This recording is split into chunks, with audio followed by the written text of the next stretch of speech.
Did you know vaginal স্কিনেরও ageing হয়? কেন?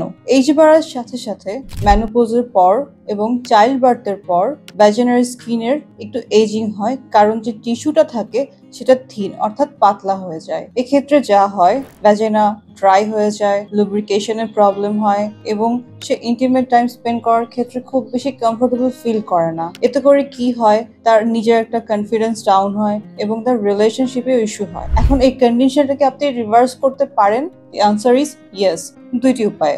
একটা হচ্ছে ওষুধ আর একটা হচ্ছে লেজার থেরাপি। ওষুধ আপনার নিজের ব্লাড থেকে গ্রোথ ফ্যাক্টর নিয়ে অ্যাপ্লাই করা হয়।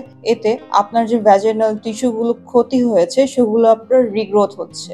সো আলটিমেটলি আপনার ভ্যাজিনাল ড্রাইনেস কমে, লিবিডো বাড়ে এবং ইলাস্টিসিটি বাড়ে এবং আপনি ব্যাক করেন আগের অবস্থায়। এবং লেজার থেরাপি নিয়ে বলি, লেজার থেরাপি হচ্ছে কোলাজেন প্রোডাকশন করে, সো ভ্যাজিনাল যে ওয়াল সেটাকে ফার্ম অর্থাৎ মজবুত করে। এতে করে যে ইলাস্টিসিটিটা সেটা ব্যাক করে।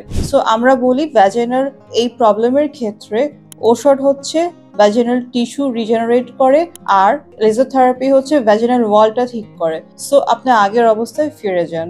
সো আপনি এটা নিয়ে একদম ভয় পাবেন না। আপনার স্কিনের যেমন কেয়ার দরকার, আপনার যে ভ্যাজাইনাল স্কিন সেটারও কেয়ার দরকার, আপনার ইন্টিমেট পার্টগুলোরও কেয়ার দরকার। It's a part of your body, it's a part of your life. So লজ্জার কিছু নেই।